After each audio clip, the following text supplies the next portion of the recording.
And I think we're live. Good evening, ladies and gentlemen. This is History of the Net. Here's my right-hand man, Robert Freed, Comrade Dimitri, aka introduce yourself. Privyet, comrade. I am the Russian bot broadcasting live from the the former USSR state of the Russian Federation. Proud to be here. With Good. a very, very, very American Russian accent. Da. And our guest tonight is Biblical History Skeptics. How are you doing today, Chris? I'm doing good. How are you guys? Fantastic. Okay. So I expect anyone from where you are to be kind of You don't have enough northern blood to be really good. You're referring to our second world living standards in the Russian Federation. Okay, Rob, tell us about yourself and what you do. Me? Da? You, Chris. Oh, okay. So, in my day life, I am a student at the University of Michigan. I don't care about doxing myself. Basically, saves me the pain of having atheist Rue do it. But I remember that guy. Yeah, I'm a major in English, and I'm getting a minor in German language. I've previously studied computer science and philosophy, and right now just finishing up my bachelor's and then off to graduate school, hopefully.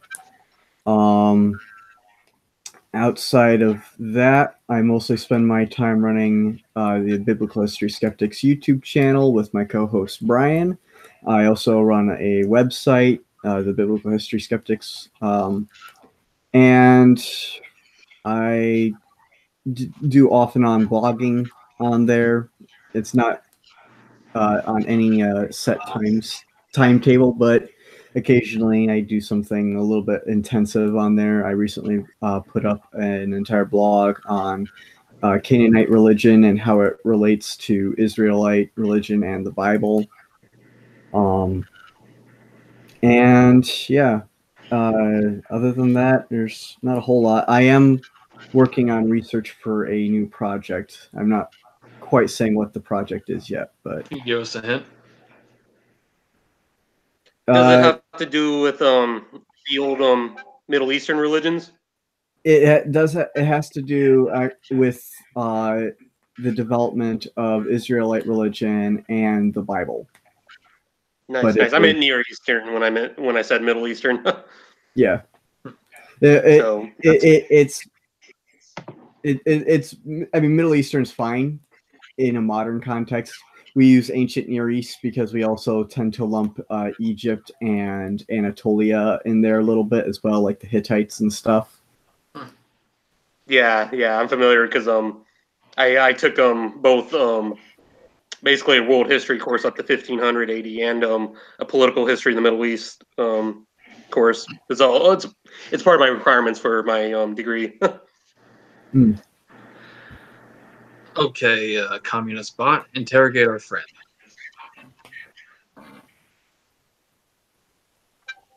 Oh, me? Yeah. Give us your background. What you used to believe and what led you to where you are now. So I used to be a fundamentalist Christian. I was raised in actually a very C.S. Lewis, like Francis Schaeffer household. Those were our two favorite apologists and theologians. But we ended up moving to a place where my grandparents were, and mostly just so we could be around them. They're getting old, and we need to kind of look after them a little bit. And they attended this fundamentalist quasi-Wesleyan church. And I got heavily involved in that, and I became a staunch young earth creationist. Oh boy. Yeah. I was a full supporter of people like Ken Ham and Ray Comfort and Kate Cameron and all those. However, I did not like Ken Hovind. No, it was really funny. because we were all, the whole church was into creationism, and then the pastor left. There usually had like adult meetings and stuff where they'd go over some things, and he had to leave. And so one thing he wanted to do was possibly show a video in church. And so before he left, he decided he'd have the board review it while he was gone. So the board reviewed it, and my mom and dad were both on the board, and at the time all of us were creationists still. And my mom said that even by creationist standards, this is one of the most terrible things I've ever seen in my life. You cannot show this to your audience. Oh my God. Even by my church's standards, Kent Hovind was insane.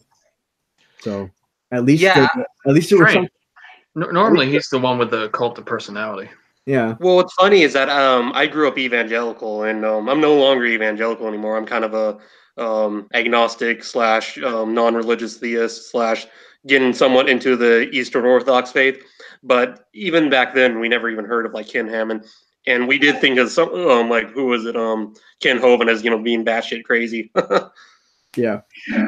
So what ended up happening there was that I became super devout. I got really, really, really involved in the church, became a missionary, was a youth leader, led worship service. I actually thought about wanting to become a pastor at one point. And then that didn't end up happening. And then I entered right when I was around 16 or 17, I started, being a teenager, and I was starting to have doubts, but I didn't ever really doubt that I believed in God. That's exactly how I felt when I was in high school. Yeah. When I would, that didn't happen actually until I went to college. And it was funny when I was first entering college, I was still identifying as Christian. I wasn't really. I didn't attend church or anything anymore, didn't really participate anymore. But one thing was that I became really disillusioned with my church because I ended up actually watching Arn Ra's takedowns of creationism. And I was like, wow, creationism is bull. And my church has been lying to me for years. So how did that lead you to doubt your belief in the existence of a higher power? Well, that didn't lead me to doubt the existence of God. Because I was never of the opinion that if you're an evolutionist, you can't be like Christian or anything. Oh, there's that. Yeah, I was never of that opinion. Because I had family members that were evolutionists. I had friends that were evolutionists. I was also a fan of Dr. Peter Enns, who is an evolutionist. So I never had an issue with that at all. I just didn't think it was right at the time. And then I discovered creationism is like the most unsupportable thing since flat Earth. So after that, what ended up happening is then after I got into college, I was still identifying as Christian. I still believed in a God, but I wasn't really I didn't really believe that much anymore. And mostly, the thing was that I ended up taking philosophy classes on epistemology, and justifying belief in particular was one thing that I was very interested in how we justify belief. And I decided that if I was going to continue believing, that I needed to find ways that I could rationally justify my beliefs. And the problem was, and so I actually took up things like William Lane Craig's arguments, and I took up a bunch of arguments that, if you accept the premises, are actually sound and logically valid arguments. Oh yeah, your friend Brian hates him. Yeah. Well, I don't like William Lane Craig that much either, but what ended up happening was that I ended up disagreeing with all the premises, so the arguments didn't follow. And so I came to the conclusion I wasn't able to justify a God. But And so I went hard atheist after that for the most part. I did toy around actually with like some paganism ideas before going hard atheist. And what led you to being agnostic? Well, that actually comes later, much later. First I was hard atheist. I was actually of the opinion there was no God, that we could prove there was no God, etc. Then you matured. Yeah, for the most part. But what first ended up happening was that I started getting involved in the debate community. When I first actually got involved in the debate community, I was still a believer. And so there are actually probably some groups out that are still around that might actually remember me from when I was still a believer. But after I left the faith, Eric Hovind became my punching bag for quite a long time. Understandable. Eric and Eric is a really, really nice guy. It's amazing he has put up with me, because that was 4 years ago when I started punching him around, and he has never blocked me. So I give him all the props. I guess he must take those quote unquote Christian principles seriously then. Some of them, yeah. Some of them, at least. Yeah, some of them. But what ended up happening after that was, after I couldn't justify belief, went hard atheist, got involved in the atheist side of the debate community, and one thing is that I was not really I became one of those people that liked a lot of things that I heard, but I didn't validate or check the claims a whole lot. So I believed a whole lot of the things that I was hearing in some of R and Ra's videos, like how the Gnostics and the Docetists were the first Christians and stuff. Oh. And then I got caught up with Richard Carrier, which I think that's going to be brought up later. But oh wow. I ended up in that whole camp for a while, and then what ended up happening was that I got in a debate with an actual biblical scholar, and I learned very quickly that I didn't know shit. Carrier's followers rarely do. Yeah. So I decided I actually want to know what the fuck I'm talking about. Again. And so actually what ended up happening was that it was right around the same time I ended up dating the daughter of a pastor, funnily enough. Oh, wow. And she had recently actually just left the faith as well, but her dad is like, he's a PhD Old Testament historian, and he's a Methodist pastor. And he's also one of the most open guys that you could really meet as well.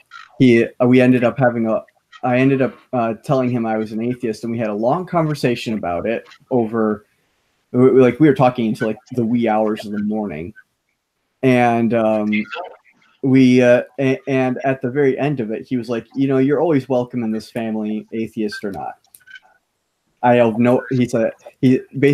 both came to he said, I believe in God because that is my basic presupposition, and that's it. And then he said, but I know it's also perfectly fine to be an atheist, and I have no problem with it. So that was that. And then he ended up taking me under his wing, and he started teaching me Hebrew. And he also lent me several books that got me started. The books that got me into this were Frank Moore Cross's Canaanite Myth and Hebrew Epic. And then the textbook was William Lesore's Handbook of Biblical Hebrew. And then he pointed me in direction where I could find more sources and stuff, like a JSTOR. And then I ended up getting a pass on there so that I could read academic articles and everything. And so what ended up happening there was that I decided that after engaging in all of that a lot, I fell completely in love with the field and study of the Bible. I found it just ridiculously interesting, and I took a very particular fascination with the Book of Job, as you can see by these shelves, because these are all and also about there. That's all Job commentary stuff. Wow. So after that, what ended up happening was that I decided I was going to take up other languages. I was going to, and I wanted to become a professor of Hebrew Bible. So that is my current goal and kind of where I'm at now. Yeah. I was going to ask you later what led you to pursue biblical studies, but go ahead. Oh, well, yeah. I mean, yeah. That's. I forgot you were going to ask that, but yeah. It's more the biggest thing was actually it's ironic because the first one to really get me interested in it, and I hate saying it, was Richard Carrier. Wow. He was the first one that really got me interested in it because getting into the debate. It is a somewhat fascinating debate, but the mythicism and all that. But we'll talk about that later. But he is the first one that got me into it, and then I ended up asking my girlfriend's dad, what. I actually asked him about Jesus mythicism, and he said that no serious scholars have considered it since the 1920s. And I was like, oh, that's not good.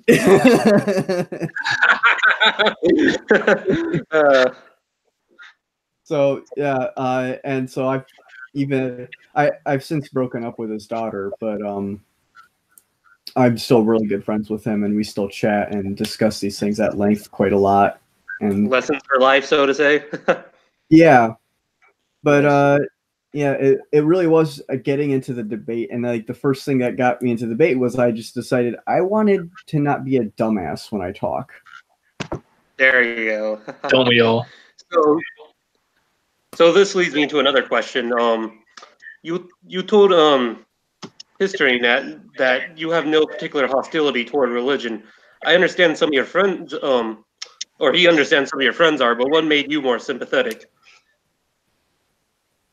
I mean, actually, the only people I know really in my group that are like actively hostile towards religion would be, I think, John is a little bit, but I don't even really talk to John from Godless Engineer. There's Aaron Raw, but I'm trying to work some magic that way. Maybe. But like It's within my group on my channel, none of us are like actively against religion. Like in the case of myself and my co-host Brian and Jim and Lawrence, we're all just completely fascinated by it. We kind of really love the topic. Well, Jim runs Atheist Republic, so he's obviously against religion. And well, no, he's not against religion. Actually, the whole goal of Atheist Republic is to create a community for atheists worldwide, especially for atheists that can't otherwise actually come out and have a community. That's why he actually has a lot of people from foreign countries that join him, like people from like India and the Middle East, where otherwise they would never ever have a community or even be able to come out as such. it's pretty heated, and there's also Theomachy. I think he said he was anti. Theomachy says that he's Theomachy is an anti-theist, but he's also completely interested by religion. Yeah. He's not of the opinion that we should just, get rid of like he's not actively trying to, persecute people that actually believe in religion or anything like that. So no, he's among the 1% then. Yeah. But anyways, in my case, I was actually actively hostile towards religion for quite a while. You can, if any of you know, like Tim Chafee from Answers in Genesis, you can just ask him how hostile I was. He can provide some first-hand account of that, and I have since deeply apologized for the way I treated him. So what made you mature? Yeah. No, I became mature after realizing that I was being a piece of shit. I would say that was what made me kind of shy away from like the whole online atheist movement was a lot of the attitudes. There was a while where I was losing faith. You know, I did lose faith in my evangelical upbringing, but I just couldn't stay with like the atheist community online. Yeah, I get regular periods where I actually get burnt out. It's why I'm not. I used to where I used to be most active was on on Facebook, and I have almost completely moved away from the platform. Actually, I barely use Facebook at all anymore because it in and of itself is just one of the most toxic atmospheres, especially in the atheist community, from what I've seen. But I mean, Yeah. the Christian community is not a whole lot better on it either. Oh yeah, especially the Now creation. fundamental Christianity. Yeah. So what ended up happening after that, what basically tuned me down was first I got burnt out. I got kind of just tired of the debate in general. So if there was a period where I just quit and I just mellow, and that helped me mellow out a little bit. And then after I ended up dating that pastor's daughter, and I was with his family just a heck of a lot of time, all the time, I became very, very mellowed out to religion because they are just some of the nicest and really just calmest people. That's fascinating because the way I feel, I mean, I have a love-hate relationship with my evangelical background, but I don't know, I've never really had any. Most of my problems with like Christians in general are from the Protestant background, but Yeah. I haven't had a whole lot of issue with like Eastern Orthodox Christians or Roman Catholics, generally speaking. Yeah, it was funny because I grew up I was an evangelical Protestant growing up. My best friend was actually Catholic. Oh wow! And so I also grew up being told that Catholics Catholics aren't Christians. Catholics aren't going to heaven. I was gonna say, did you grow up reading did you grow up reading the Jack Chick comics? Yes, I did. I actually have a collection. Oh my gosh! I have an actual collection of them. Even my evangelical upbringing didn't do that. They were terrible. My favorite one was this one on homosexuality. It was so bad. But what ended it was funny because I didn't though some of those parts of fundamentalism I never ended up buying into because my best friend was Catholic, and I was like, yeah, no, he's definitely Christian. I actually ended up saying to my pastor one time that my Catholic friend was more Christian than he was. Ha ha ha. Yeah, that's it's funny. I will say with my evangelical upbringing, they did emphasize, that the three main branches of Christianity were Christian, but a lot of the practitioners in my church, they didn't view that. They viewed, you had to be a certain Protestant sect to be saved, quote unquote. Yeah, in mine, it's hilarious because the church that I used to go to has just gotten more and more conservative and fundamentalist as time has gone on. They're now completely dominated by like the Quiverful people, like those Duggar people. That's not but the people there are basically of the opinion that you have to outbreed the atheists. Huh. Well, I must say this aggressive quote unquote pushback from the atheist community is getting its own pushback. Oh yeah, I mean, for every much of this holier than thou fundagelical stuff is more or less just reactionary to that. Yeah, a lot of it.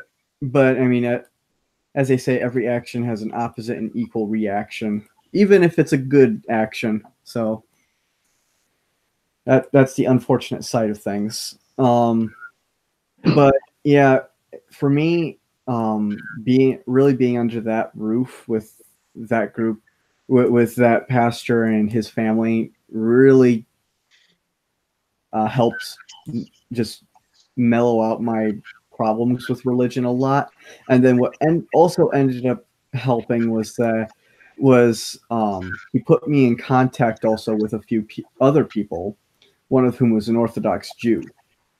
Tuh.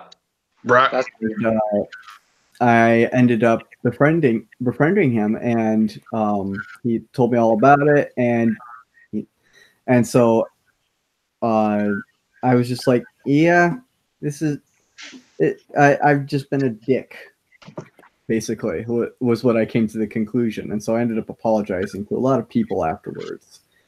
And then also, then on campus, I got invited to a chapter of InterVarsity, and so after I ended up joining the InterVarsity chapter, and they were like, "Yeah, we're open to everyone. We just want everyone to come in, and we're just going to read the Bible, take questions, answer questions, etc."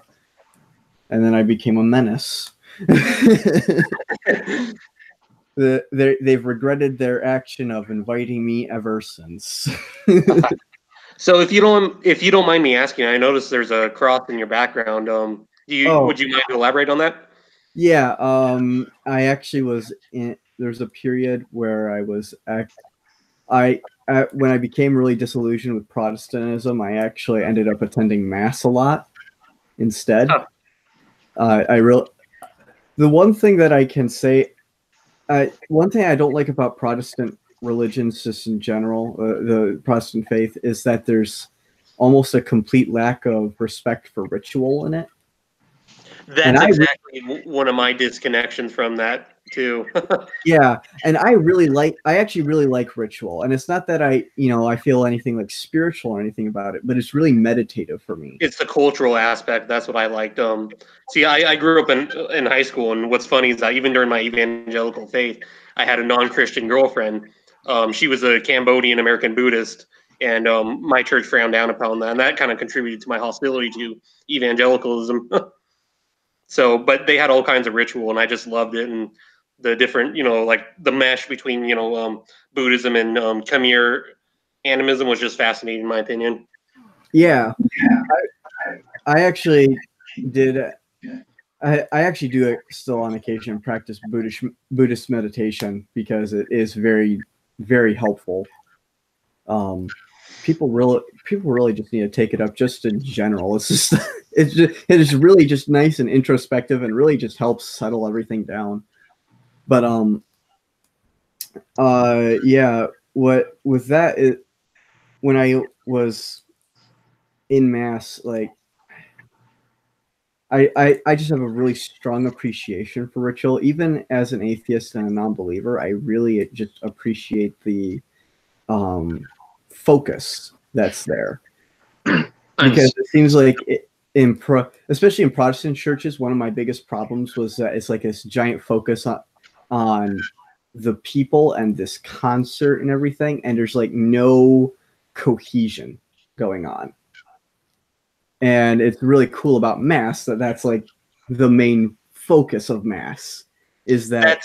I know how that feels because I'm like I said, I mentioned I'm looking into Eastern Orthodoxy because last semester I took a comparative religions course, and we had to do a religious ritual presentation, and I chose Eastern Orthodoxy, and it was just like the ritual was just so fascinating. Yeah, I actually had a period where I decided that I just wanted to explore and see what I liked best when I was still believing. And so I went out, attended Mass a lot. I also went to an Anglican church. I went to Episcopal churches. I do like the Episcopal church. The Episcopal church is pretty good. And then I also attended a Greek Orthodox church as well. And that was just one of the most beautiful experiences, in my opinion. The iconography I just love. Yeah, the iconography is beautiful. The only part that I wasn't able to do was because you stand through the whole thing. Oh yeah, that part I didn't like, but yeah, I can't physically do it because I'm actually disabled. I was in 2014. I was in a car accident, and my right femur was shattered, and I had a punctured lung, and I had nerve damage. So I'm not able to do that really. I can't stand through the whole service. But aside from that, everything else is just gorgeous about that, the ritual and everything in there. And my favorite part is that basically the entire service of the Orthodox Church is basically just worship, and then there's the talking after the worship service is over. And I really, really liked that when I was still a believer, because I was like, that's how services should be. It shouldn't just be a pastor's ego trip. Right. Speaking of which, what led you from your atheist path to your agnostic path? So, excuse me. Bless you. have a bug in my throat for some reason. Just real quick, just to finish up there. Yeah, the reason that I have the cross then is from the Mass. I was like, well, if I'm going to attend Mass a lot, I might as well get a rosary so I can do it kind of, proper. And then after I stopped attending, I kept the rosary. I actually have quite a few cross necklaces still. But I was just bored and I hung it up there one day, and it's just stuck there ever since. And then it's also sitting next to a thing my grandfather gave me. It has, I think, John 3:16 on it or something. Yeah. But what ended up leading me away from the philosophical atheist, there's no God position it was mostly because I ended up coming to the conclusion that I couldn't justify saying there was no God in my mind either, because I realized that it honestly doesn't really make sense. There are certain gods that I could probably say don't exist, but is there Zeus, Odin, Ra, and them? To some degree, yeah. Like I can definitely say if your religion hinges on the Greek pantheon living on Mount Olympus, that doesn't exist, because there is no pantheon sitting on Mount Olympus, unless they have some spiritual form that Cool if there were, though. detect. Well, yeah, mountains were often seen as the abode of the gods. Yeah, Close. mountains are associated strongly with these holy places, like the burial place of Aaron, Mount Hor, the burial place of or where Moses died or was taken up, Mount Nebo. There's also there's Mount Olympus. Baal set up his palace on the top of a mountain. Mount Zaphon. Yep. Mount Geserim for the Samaritans. Like, yeah, the mountains are just these holy places in mythology, just in general. So, but yeah, I like if your beliefs hinge that the gods sit on these mountains, that no. Right. Just same as if your God's existence hinges on a young Earth creationism. No. He does. Then I can safely say he does not exist. But I cannot say that came to the conclusion that I could not say that there that there is no God, and I decided that I then could not justify saying that I believe there is no God. So right. I couldn't be a hard atheist in any way, in my opinion. Back on the epistemology issue, like there's just most people out there just can't really articulate what they believe, and a lot of them just are caught off guard with that sort of thing, Yeah. So,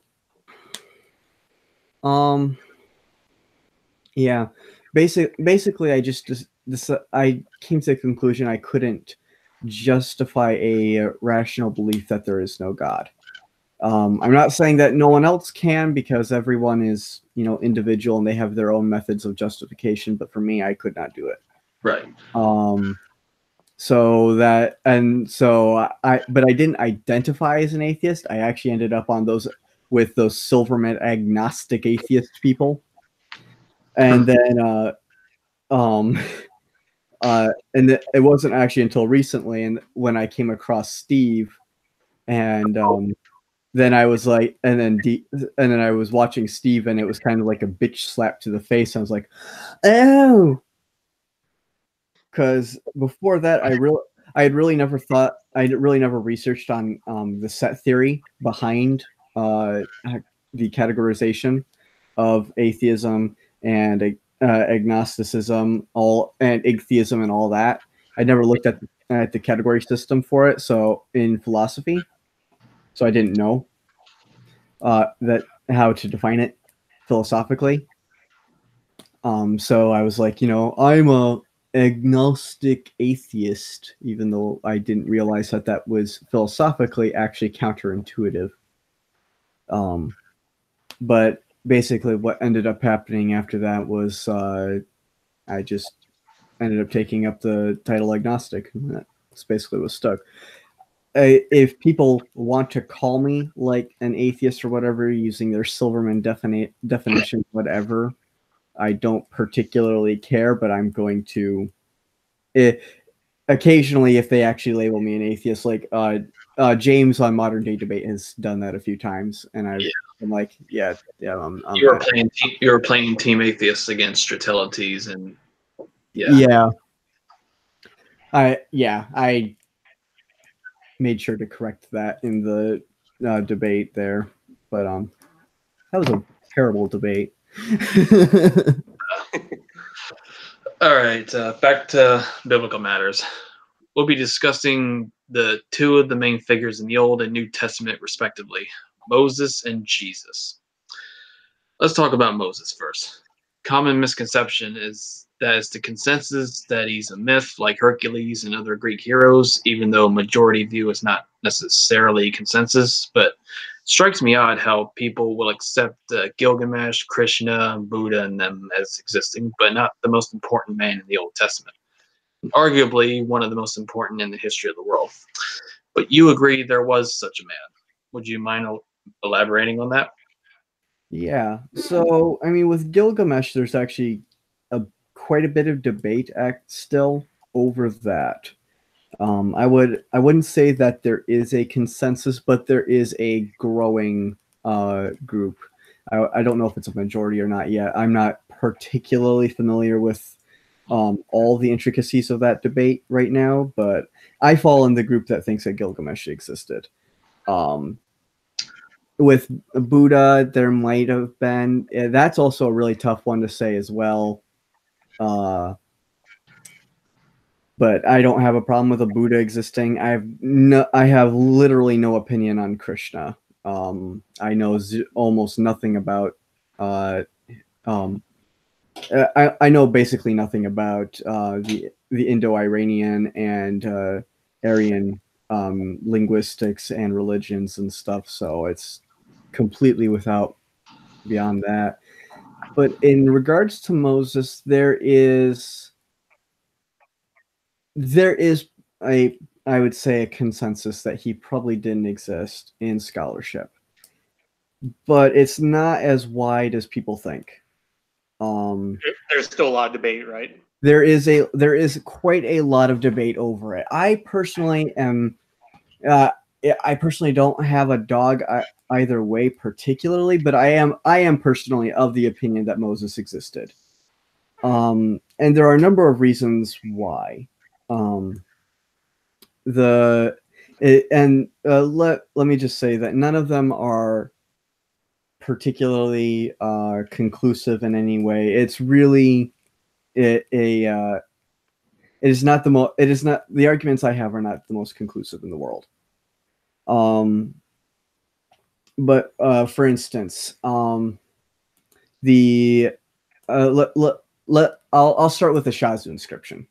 The Shazu inscription that it is normally brought up, especially when we discuss like the early history of Hashem, is it reads Land of Shazu, and then you have YHW. It's basically like the three first letters out of the Tetragrammaton. We don't know if that actually refers to the Tetragrammaton or not, but I tend to side with scholars like Michael Astor who argued that it did. There's quite a few that do to this day. If that is talking about Hashem, it is then referring to him as the god of the people somewhere in Edom or northern Arabia, like say the Midianites or the Edomites. The following from that, we have it. If he's the god of the Edomites or the Midianites, following from that, we also have a rather interesting story in Exodus. Where does Moses become a prophet of God?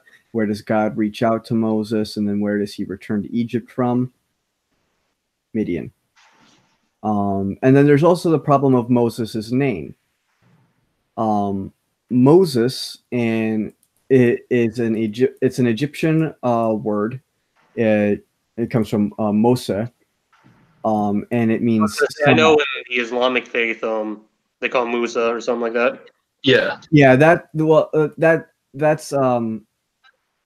it. The Egyptian is Mose or Moses for son of,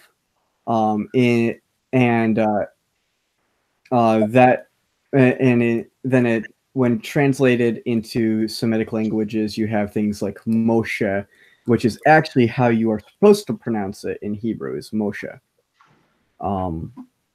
But anyways, aside from that, the thing is that it's interesting that in the book of Exodus, when the Egyptian princess draws him out of the river Nile and takes him up, she says, "I will name him Moshe because I drew him out of the water." His name meaning to draw out of. And it basically also then to be a play on words for when Moses will draw out Israel from Egypt. It's just a fun series of puns there. But the funny thing is that isn't what it means in Egyptian. And it's an Egyptian name. It means son of. Which means that his name was probably something like Thutmoses. Or Rameses, meaning he's like the son of Thoth or something like that. So I think that there is, and then one more piece to go along with this is also that during the time that a lot of these stories were probably being circulated as well, especially in their earliest oral forms, Egypt had a presence in the Levant. And in fact, Israel was a vassal state of Egypt for quite some time. So I don't find it uncredible to think that they didn't have some knowledge of Egyptian, especially at least of the term Moses, since so many Egyptian leaders had names that ended with Moses, and knowing the etymology of that leader's name is actually kind of important, especially for trying to convey respect and stuff like that. So I find it almost uncredible that they wouldn't have known what the meaning of the word Mose was. So, but an argument could be made that they didn't. However, I think that they did, and what's going on there is a polemic. Because they didn't like the fact that their prophet leader who brought them out of Egypt had an Egyptian name named after an Egyptian god. Because especially when you also look at tendencies within the Old Testament in general, they have a tendency to, despite, like for example, like giving people names with ending in the names of foreign deities, lots of time, or people with the names of foreign deities in their own are associated with really bad things like Jezebel, for example. So I think that there's possibly what they did is a polemic, switching up his name so that they didn't have to admit the fact that he was actually an Egyptian with an Egyptian name. But there's a caveat to all this. We have basically no archaeological evidence that an Exodus took place.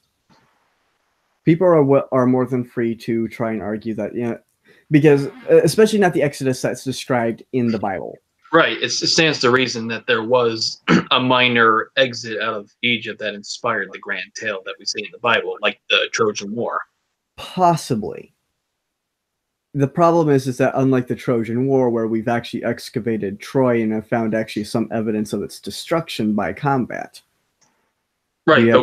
We have not found anything that really supports an exodus. Right, but we see no intervention from the gods or anything of that in the Trojan. Right. No, right. Right. Now, yeah, but in terms of the Bible, I mean, for example, the Book of Numbers says that there were over 600,000 fighting men. But there obviously were not. Yeah, that's not counted. So that doesn't count old men that can't fight, the women and the children. You're likely saying millions, all sitting in the Sinai. No. Now, I will say one common thing that I was taught about in history of the antiquity was that, even though I'm not an antiquity expert myself, was that when say a source gives a number like 600,000, you just take off the zero, so it's more like 60,000. Is that true, or can you elaborate? I mean, you could do that if you wanted to. You're not going to be reading the Hebrew properly if you do that. But I mean, even if you did that, you still can't get away with. I mean, if there's 60,000 fighting men, you're still not factoring in the old men and the women. You're probably talking several 100,000 people. Okay. But I mean, even if you just reduced it to 60,000, let's just go with that. Most cities of that time didn't even have a population that size. True. That's true. But we have massive, for example, there are several cities in Edom that we have excavated that probably had at their heights like 2,000 or 3,000 people. That number of people alone actually does leave quite a bit of archaeological evidence that we find. I was going to say, take another zero off 6,000. Yeah. Even at 5,000, you're still looking around that. For example, I mean, and another problem is also, even if you go all the way back to places like Catalhuyuk, which is it's one of the oldest archaeological city sites in Anatolia and in the world, actually. It's from the Neolithic. We still find huge amounts of remnants of their home. We find pottery shards. We found figurines there, all sorts of amazing finds. We simply don't find that for anything to do with the Exodus, though. And it's rather interesting because the desert actually isn't the worst place for archaeological evidence either. I was going to say, there's actually, I believe across the deserts of the steppes and like around Mongolia, there's still the footsteps from like the 13th century when the Mongols spread out. Right. Deserts are not actually the worst place for finding archaeological evidence. Actually, when it comes to like storing writing in particular, like papyrus writings, deserts are your friends. Right. We're at a lot of scholars are actually of the opinion that a lot of the writing at places like Ugarit was actually done on papyrus, but because it's the Mediterranean climate, it all just rotted away. But the desert around Egypt and in Arabia, that would have been perfect for preserving a whole lot of this. And a common argument for those who hold that the Exodus happened argues that archaeologists are looking in the wrong time period. Do you mind talking about that? You also mentioned that Moses lived during the time that conservative scholars placed the Exodus because of the dating. Even then you have huge problems. So the only major counter argument that's been done to that, really, it was done by Kenneth Kitchen. I've got his book right here, and it's actually really weak. Mostly, he just goes out of his way to explain why we don't have evidence. For example, if the Exodus took place in because he tries to date Moses to the 15th century. Most scholars would date his legendary life or his real life to around the 13th century. But anyways, pushing it back to the 15th, even if you do that, you're going to have the problem that we still don't find anything from those periods, really. Definitely not anything indicative of any sizable exodus of any kind. If I also may bring up something, it's like, when you actually do read the narrative of the Bible, it's very clear actually why those large numbers are actually recorded. Because it's generally giving a reason why the Pharaoh ultimately wanted them extinct, or wanted their children to be gone, like their male children to be gone. Because let's think about it like this: if let's say hypothetically you live in this ancient Near East culture and you're having this one type of people that are breeding like crazy, and they're becoming a strain on the population. Eventually, what are you going to eventually do? You're going to want to find some way to reduce their numbers. Yeah, but that's another funny. And then there's the fear of the Hyksos rulers, because the Hebrew. Well, the Hyksos were the 18th and 17th century. I know, but the Hebrew Canaanites were fellow Semites, if hypothetically speaking. Hypothetically, but there's the evidence for that is sparse to non-existent, really. We do know the Hyksos had some Semitic origin, but it actually looks like they were a confederation of conglomerate people. So they probably also had Indo-Europeans among them. They probably had people from like isolate groups as well. So it is quite a bit of a stretch. The argument that's generally tried to give is when they reference the Habiru. The Egyptians and the Canaanites actually both reference this group of people called the Habiru, and there is one problem, is that the term is super ambiguous, and it is also applied to people who definitely were not Hebrews. For example, kind of like the Hyksos as well. For example, there's actually an Amarna letter where a Canaanite king called his son Habiru because he was rebelling. Hebrew was a generic term for the lower class, including rebels and bandits and stuff like that. Habiru. So it most certainly could not be used to identify any particular ethnic group. So really, what all those all the arguments that they try to give as counters, like trying to tie them to the Hyksos or trying to tie them to the Habiru, really are exceedingly weak, because those terms in and of themselves are exceedingly broad terms. There's also the much bigger problem, though, of anachronisms that would be in the narrative. Even if you push it back all the way to the time of when Moses was, if Moses was in the 15th century, the problem is that from the 14th all the way to basically the first Iron Age, so late second millennium, early first millennium, Jericho wasn't even inhabited. There's a huge problem with the entire narrative. Because Jericho was actually, what ended up happening was that in the 16th or 15th century, around there, the Egyptians had a conquest in Canaan and they destroyed Jericho. And we know this from a well-known order of conquest from a pharaoh that recounts a bunch of this, and it talks about like a number of slaves and a bunch of other people that they brought back. The problem, there's this huge anachronism problem with all the stories as well. There's numerous others. And like the mentioning of camels.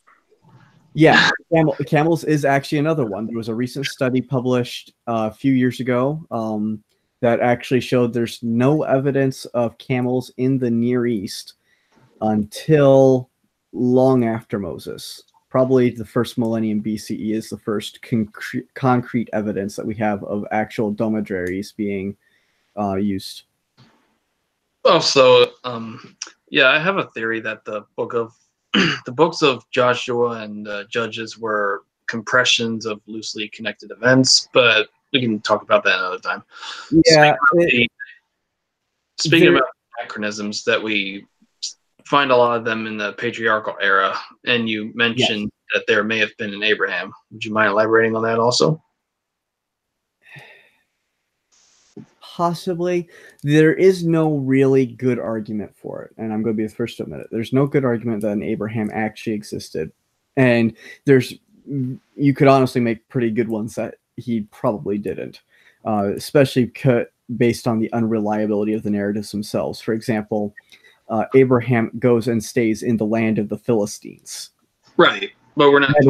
That is historically impossible because the Philistines didn't come over and we're talking about the person and not the narratives, which got. Well, but the problem is that if you can't trust the narratives, where's the person?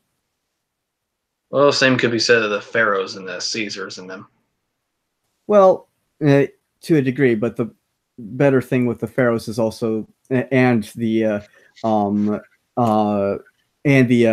Caesars is also we find things like their tombs, their inscriptions, their own writings, and especially in the case of the pharaohs, we find their bodies. So that tends to be exceedingly helpful in that regard. Yeah. But it is in the case of Abraham, one big problem is that he's a commoner. He is not this highly important figure to the ancient Near. So at least when he would have supposedly lived, he wouldn't have been the super important guy. He was this nomadic herdsman out in the Levant. Right, and how often do we find these great statues and monuments to desert? Exactly. We don't find anything of a sort for all these commoners. Well, I can't say that. We do occasionally find some stuff. For example, we actually do have letters written between husband and wife, common people in Akkadian, but that partially is because Akkadians were also far more literate than a lot of other people into the ancient world. I mean, a reason why I would generally say why Abraham and Isaac probably didn't exist is generally because when I actually look through the narrative itself, but I consider the ancient context of it, I mean, generally it seems to be like some historians people have looked through it, and it seems like an anti-war polemic where basically what it is like Abraham and Isaac were basically like a way of just saying, they were basically like propaganda characters that were just sort of put into place so they could try to make, like, say, oh, you guys are doing this, and this is what's going on over here. I and probably most, if a good number, if not most scholars would probably contest that. There's definitely propaganda in there. Don't get me wrong. And the book of Joshua is probably, Joshua and Judges are two of the most propagandistic books in the Bible. But in the case of Genesis, one problem you're going to have there is double narratives. There are numerous instances of there being two narratives being joined together and running simultaneously. That's why we end up with all these duplets of them record. For some reason, God makes two covenants with Noah after the flood. For some reason, the flood's waters recede twice. For some reason, he has 7 of unclean animals, but in another version, he has 2 of every animal. And you got the 3 sister-wife narratives in Genesis.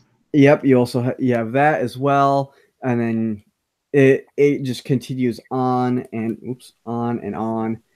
Yeah, another one that I often get, like people don't often get it up, but it's with the talking ass and Balaam.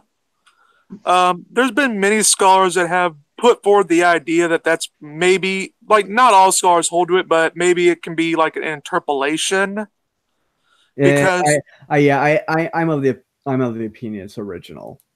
well, I mean, the reason why like some scholars say of it is because of the fact that it really doesn't do nothing actually for the narrative per se.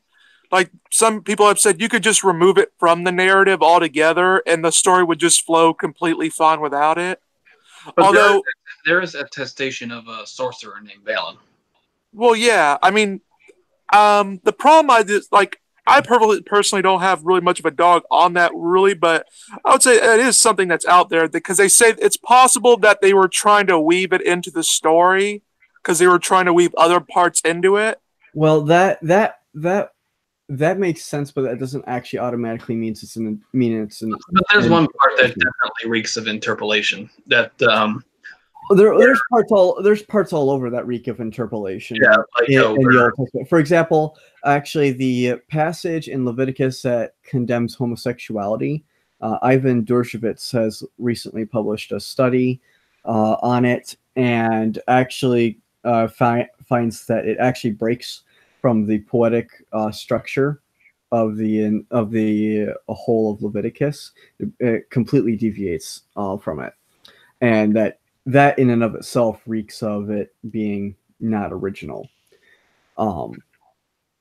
So and it would and it, I don't agree with this conclusion that if it's not original, that it could imply that they that they allowed homosexuality. I don't think it automatically implies that, but it looks like it probably was an interpolation into the text. Anyway, Mr. Brass came in without introducing himself. Introduce yourself. Oh. Yes. Well, yeah. Hello there, everyone. I'm Mr. Brass. People should know I've talked to everyone here before, so yeah, I do.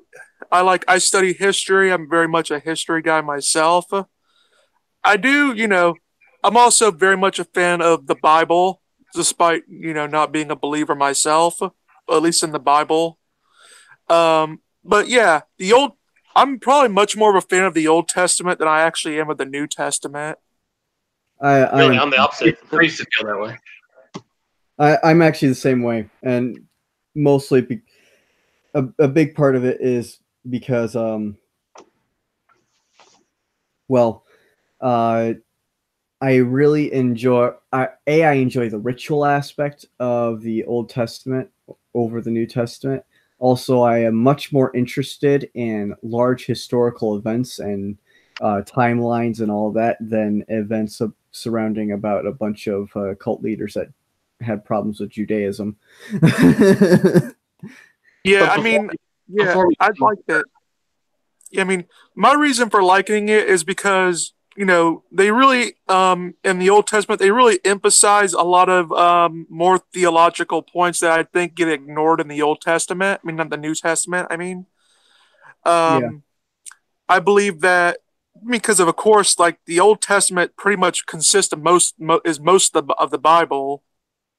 Because I believe what's good about the Old Testament is that it really gives across it gives more variety in its literature. My favorite book is actually Ecclesiastes.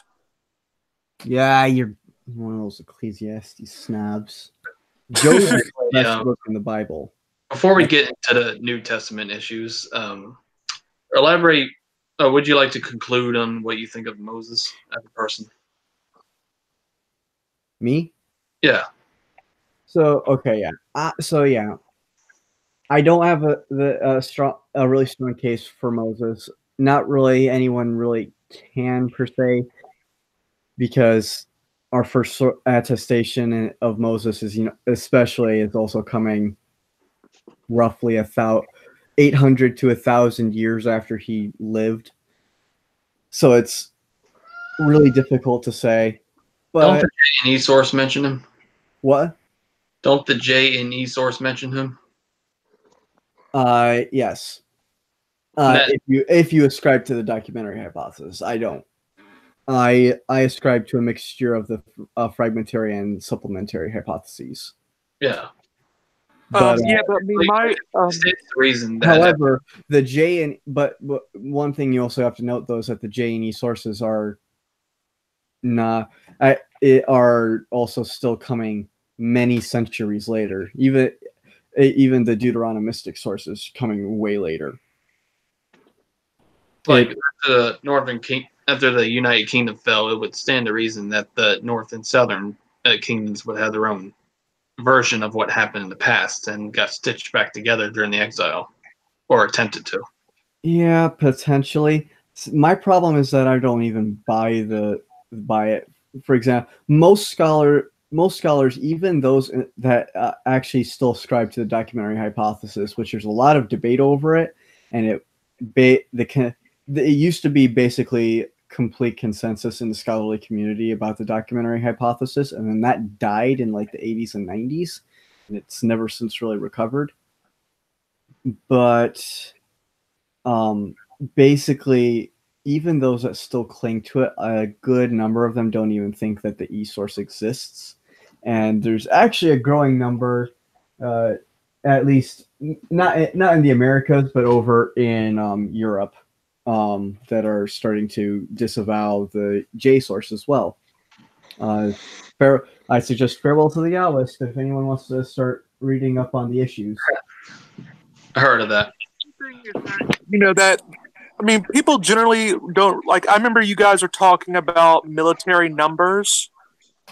You know, and how, of course, they're much larger than even the populations of the time are. We generally do accept how, like, in history in general, people, especially in honor societies and cultures, they have a history of over exaggerating numbers in order to get, like, bring honor to their culture. So we did talk about that. Like maybe the number 600,000 is an exaggeration, and well, here's the thing: is like it doesn't even make sense in some of the narratives. Like when you go to Jericho, for example, because apparently, like even though they have this massive number of people there, they still said like Jericho is still small enough where they could. But they had such little amount of people that they could go around it 6 times within a single day.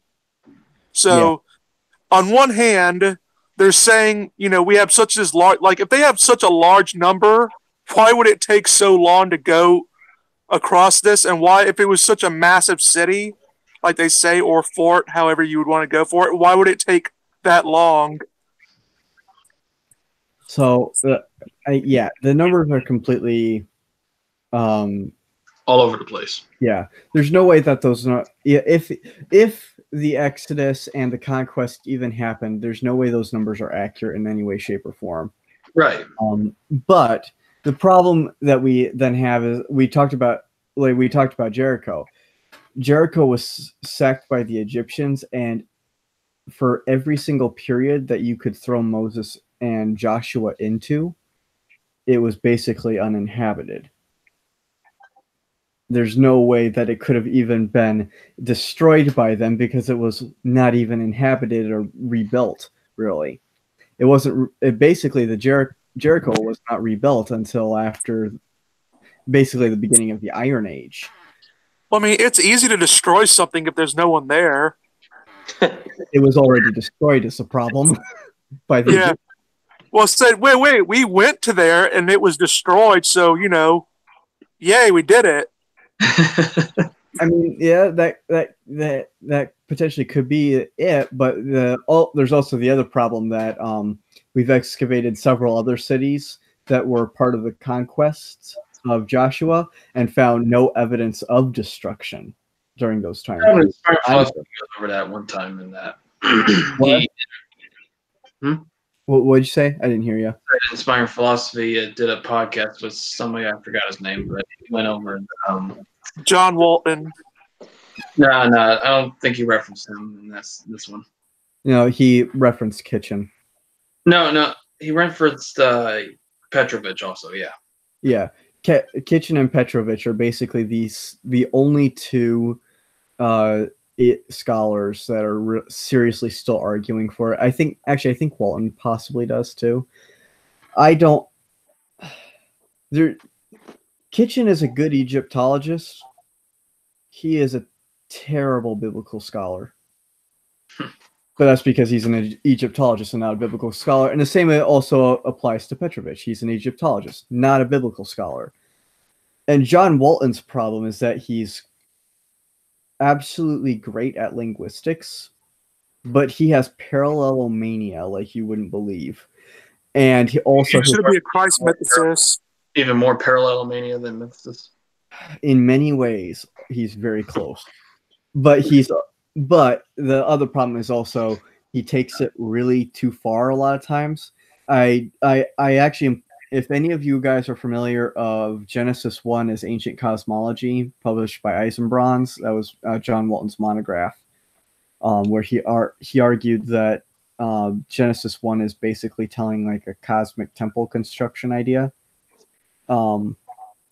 And that also when it's talking about creation, actually what he's doing, it's applying functionality, not creation, which to a degree I could probably agree with, but he has huge problems in it where he also tries to argue, part of his whole goal is trying to also unify the Genesis text with science as well, so that's not all contradictory. Huh. For some reason, he tries to argue that the firmament is not a solid dome. Well, that's the way it is in the Mesopotamian myths, and that's what Genesis was for, as polemic against them to prove that Hebrew God, the only God, did it all by himself, whereas the other gods depend on each other and right. But yeah. But it's funny because he actually misunderstands the text when he tries arguing against the solid dome, because he says that the birds fly. He translates the passage where the birds are flying, and he's like, the birds fly in the raka. How can they fly in something that's solid? Except it doesn't actually say that. It actually says that the birds fly in the space against the raka. Against the firmament. They're in a space against it, not actually in that firmament, the hard firmament itself. He misreads the text. I implore you guys, if anyone is interested, read Dennis Pardee and Dr. David Tsumura's reviews of his work. He completely takes Dr. Tsumura out of context in multiple works, actually. Dennis Pardee knows several problems. For some reason, for a scholar of Walton's caliber, he's a brilliant linguist. I can't figure out why he didn't take the time to actually try and translate or get really good translations of the Ugaritic material, but he actually relies on some rather specious translations. But other than that, his other work is all right, isn't it? For the most part, I'm also not a huge fan of his Job commentary, but talking about the Lost World of Adam and Eve and the Lost I World. have not read. I haven't read the Lost World of Adam and Eve. I think he does have one that he has that talks about the conquest and stuff. Yeah. I haven't read that one yet, so I don't know what his arguments are in there. But anyway, before we go out in the weeds too much, ask him our next question, Rob. Oh yeah.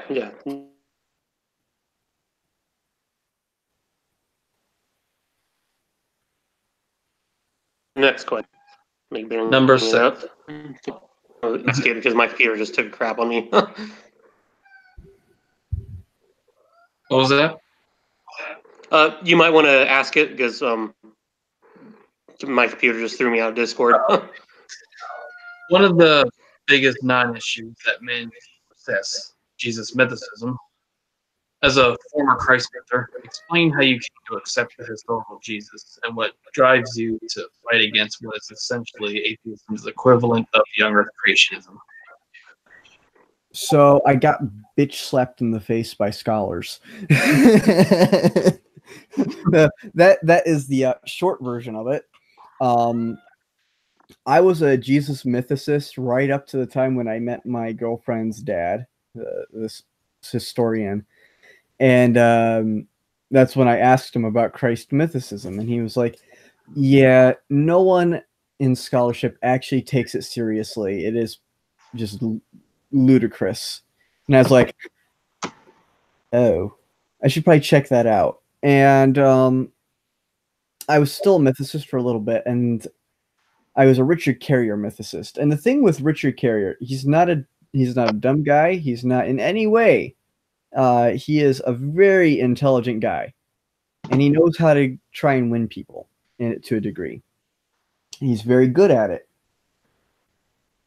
What ended up being a problem, though, for me, and let me grab it here.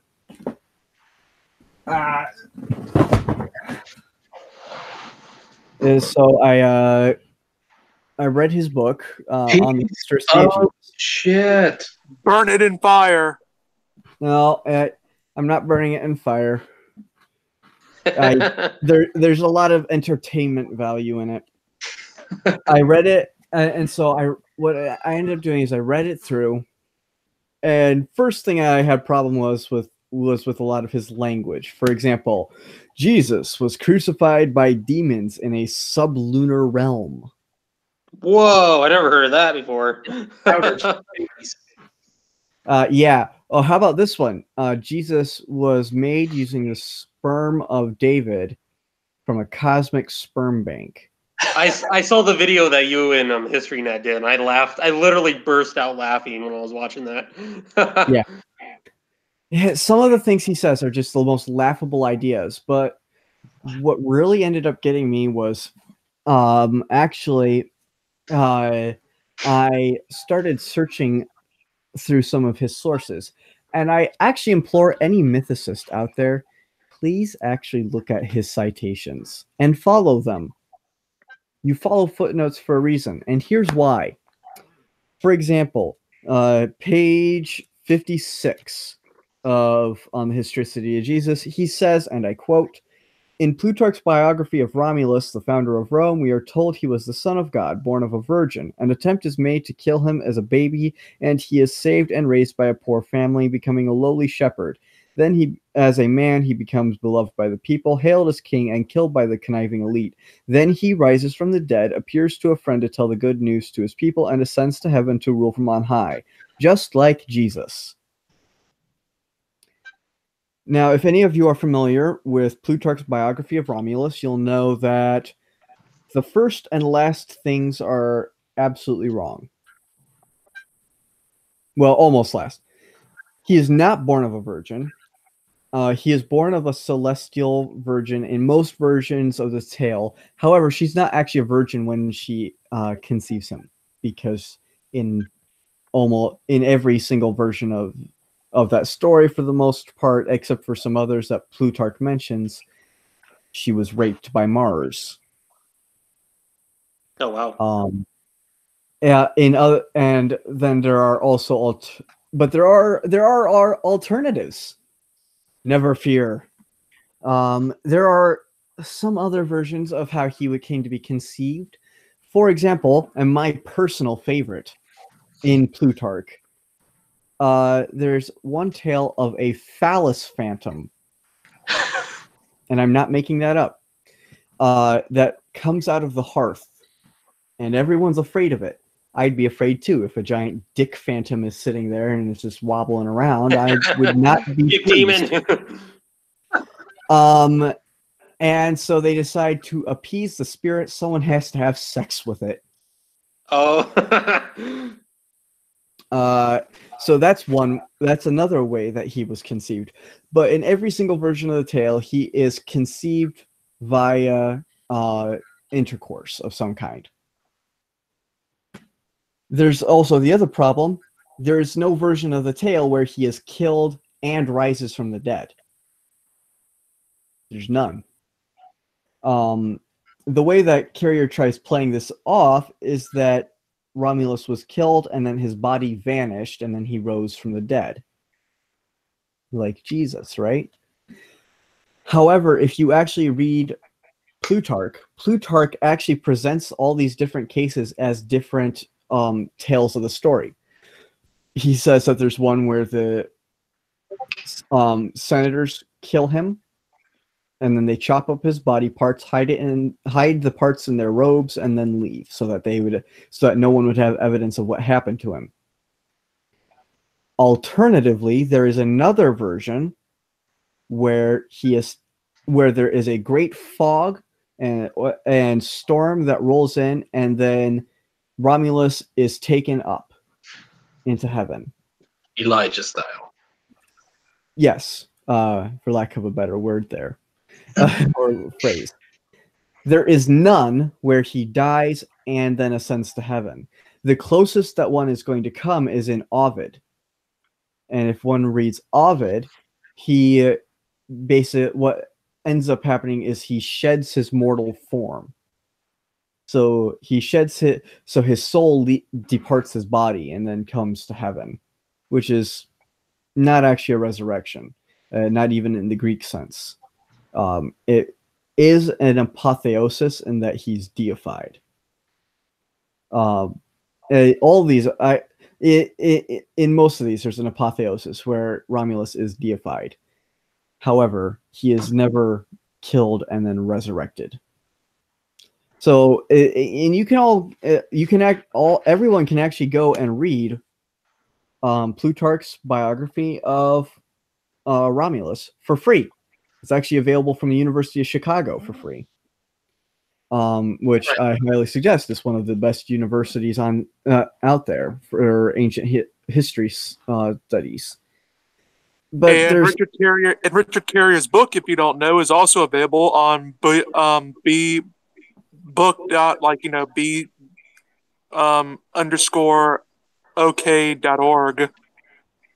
It's also available on Amazon. Yeah. What is in these days? But there's other wonderful cases of this. The one that actually got me the most, and what I became furious about, and I'm still furious about it because I'm doing some research on it right now, and I have the book. He cites Mircea Eliade when he's talking about the deity Zalmoxis. In this book, anyways. When he actually makes his argument for Zalmoxis being a dying and rising god, he has no peer-reviewed citations at all. In fact, he doesn't have citations at all. That is in his self-published book, Not the Impossible Faith, which was basically just him bitching about J.P. Holding. I'm familiar with that guy. Yeah. Who isn't at this point? He's really annoying. I can't really blame him. But the problem is that He does make good points once in a while. Yeah, but even broken clocks are right twice a day. Yeah. But anyways, when he's making his argument for when he says that Zalmoxis is a dying and rising god on the historicity of Jesus, he cites Mircea Eliade, and he cites his book Zalmoxis, the Vanishing God. I tracked the book down, got it from the library, only to find out that Mircea Eliade does not argue any such thing. Mircea Eliade is of the opinion that Zalmoxis went to the underworld and returned, but that he didn't die. He actually specifically says in here that it was a symbolic death. Wow, fascinating. So Yeah, I mean, what I ended up discovering about Carrier was that Carrier, at least in my opinion, seems to bluff on a lot of his citations. No.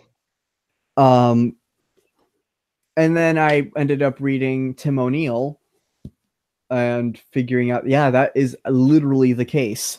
He literally bluffs on, he does it in other places. And then my friend Brack, who helped us with the debunking carrier streams, did he did some wonderful research on the cosmic sperm bank. And what he found there was also quite amazing. Carrier citation for the cosmic sperm bank is an encyclopedia, which is automatically a no-no. This is supposed to be a peer-reviewed book, by the way. This is from, technically, an actual academic press. I am thoroughly of the opinion, though, that the peer reviewers were either incompetent or did not take the time to actually fully research or search his book through. Or both. Well, hey, the researchers let grievance studies through, which talk about dog humping contributing to rape culture. So, yeah.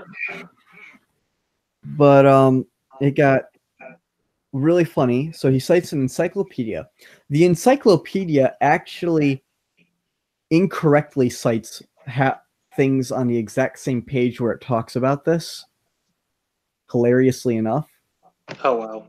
So there are actual passages of the Talmud that they talk about and cite that are incorrectly cited. They quote these passages or talk about these passages, except for that these passages are in different places than what they cite. So automatically, it's a pretty specious source, right? And then it gets better though, because the encyclopedia as its citation gives another book.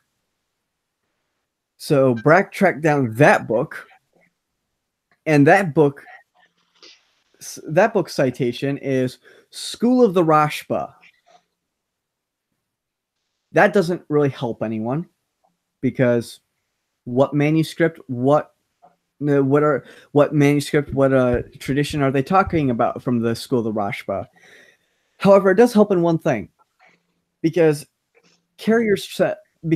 if Carrier had actually known anything about the School of the Rashba, he'd know that the School of the Rashba is from the 13th century AD. That's the High Middle Ages. Yeah, that doesn't reek of not being the time of Jesus. But this is the funny thing is, so Brack finally tracked down and found the manuscript that they were referencing. Finally tracked everything down and found what he needed. This was the great part, was that it doesn't talk about a cosmic sperm bank anywhere. The School of the Rashba was talking about how demons would occasionally have sex with people who went to sleep and then have offspring by them.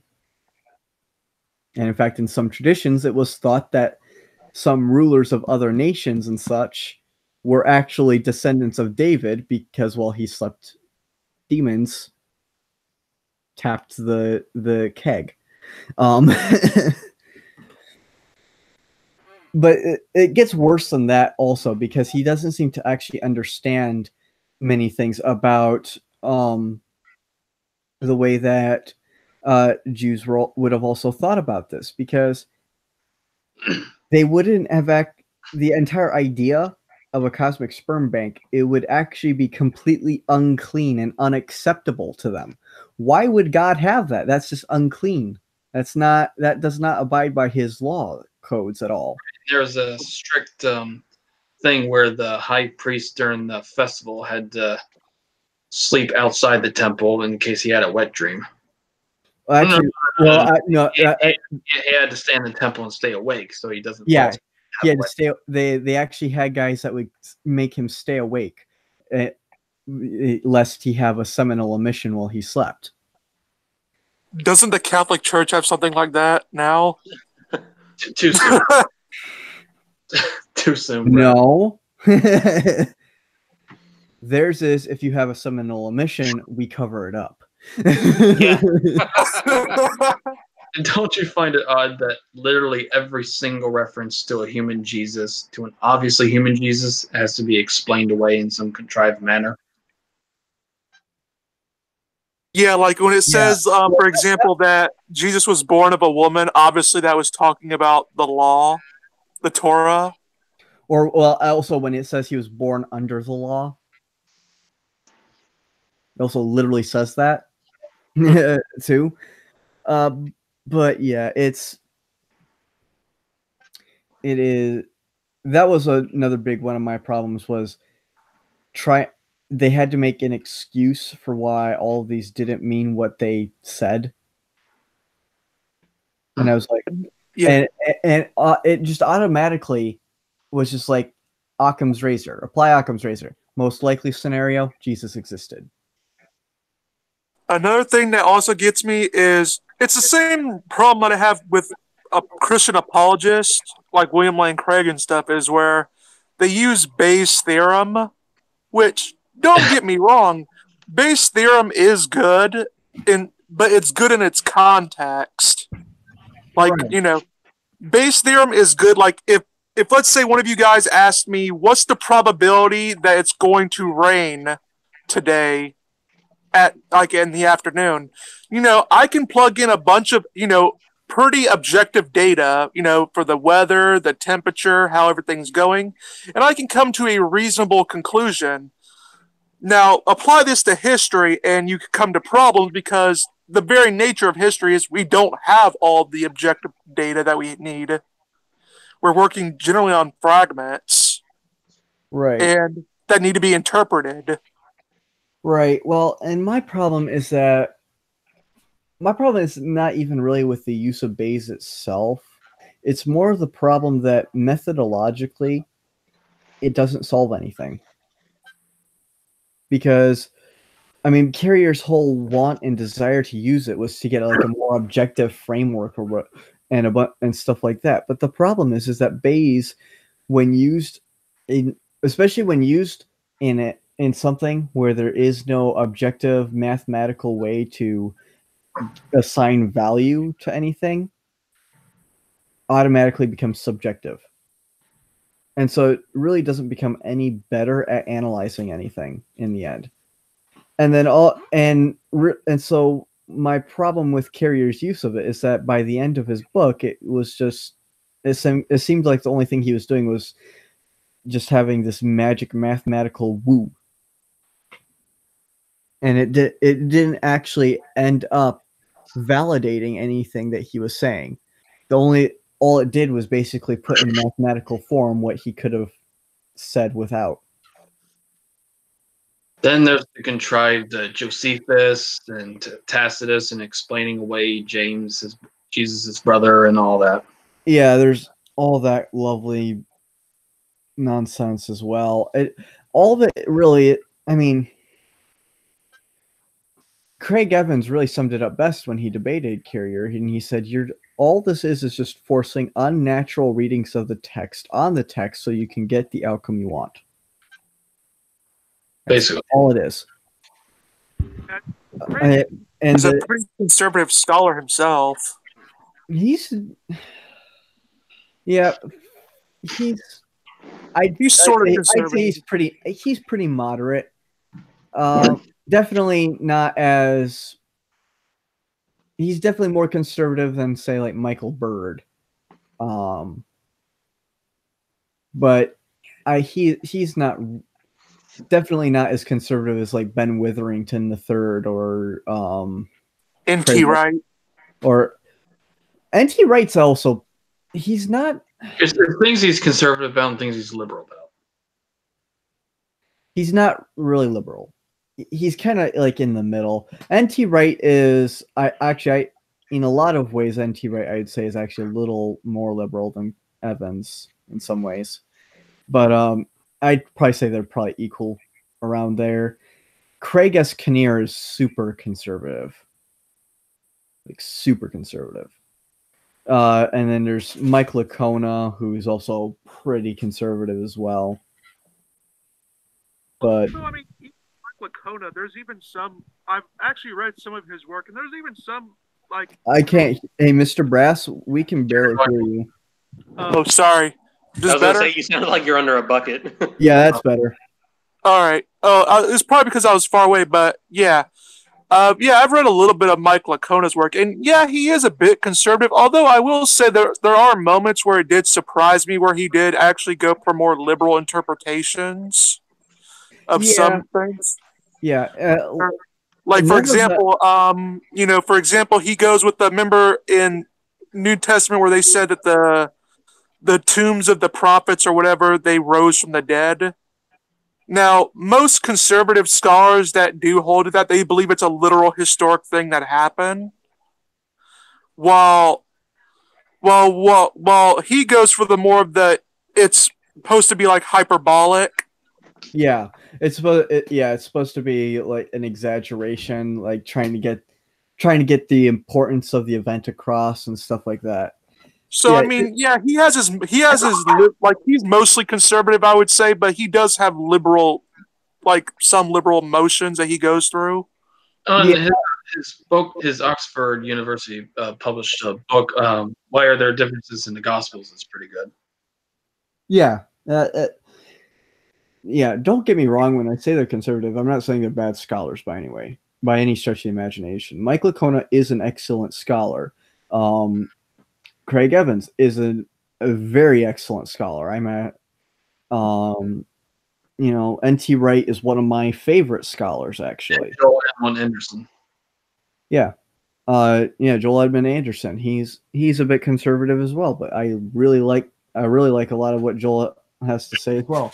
Actually, I have one of his books. I have his the Old Testament writings, the Ketuvim.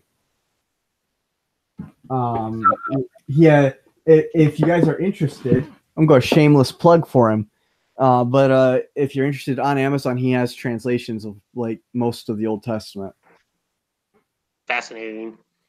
But yeah, the only time that I'll say, like, when it comes to scholarship that it gets really conservative, it gets conservative to the point it's bad, are a lot of time, in my opinion, a lot of times when Kenneth Kitchen argues. I think that Walton gets pretty bad with quite a few of his arguments. I think Michael Heiser goes overboard. I think in Michael Heiser's case, the problem is that he knows the scholarship and everything, but he tries to. In my opinion, it seems like he's just trying to play fast and loose with terms so as not to upset conservatives. Speaking of what, she's talking about the Exodus every week. Now he's doing a series now on the Naked Bible podcast. You should check that out. Yeah, I might. I'm still reading through his books. I've got where are they? Unseen Realm was a masterpiece. All right. Yeah. I've got Unseen Realms and Angels. Unseen Realms is pretty good. I mean, I have a lot of problems with it, but I mean, if you're a conservative wanting to get an introduction to a lot of the scholarship on the Divine Council and stuff, I mean, it is a good introduction to all that.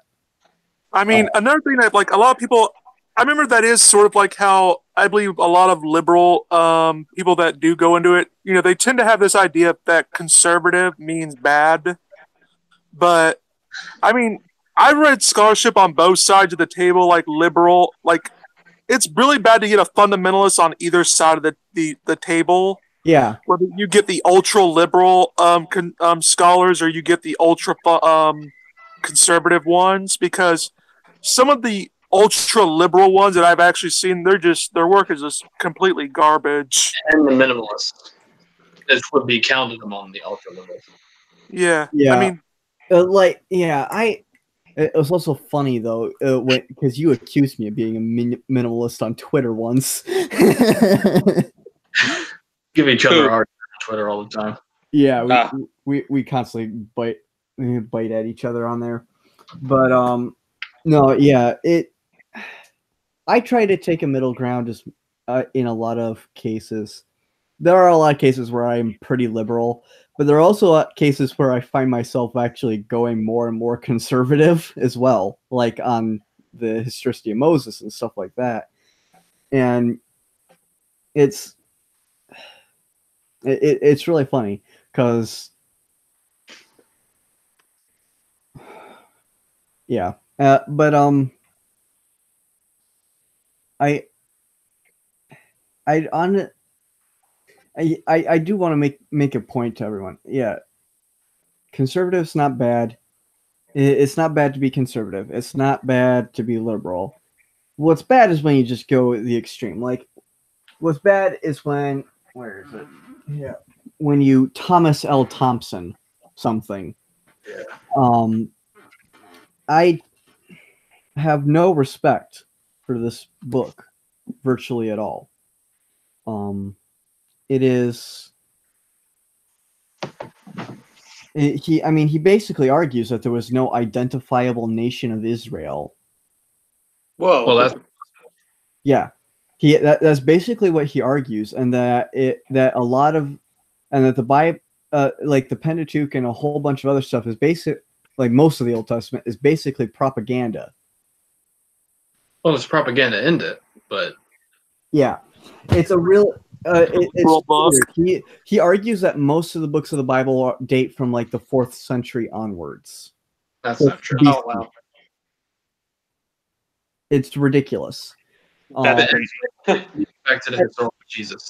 Tell us more what you think Well, of. he didn't say that Jesus didn't exist, and actually Thompson. So yeah, to all you mythicist people out there, I suggest you actually read Thompson's blog. Thompson is not a mythicist; he's an agnostic. And neither is Dennis McDonald. I hear Robert Price is Dennis also. Dennis McDonald is a historicist. He thinks that Jesus existed. I hear Robert Price is what he calls, a Jesus agnostic. Yeah, kind of quasi. He goes back and forth depending on like who he's talking to. Yeah.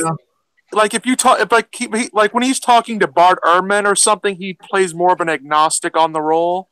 However, if he's talking to a guy like William Lane Craig or something, then he goes full mythicist on him. Well, yeah, and it's funny because he's actually he's so strongly associated himself with the mythicist camp as well.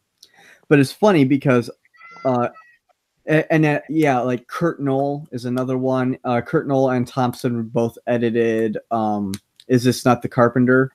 Which it was a book it was a Copenhagen seminar on the historical Jesus.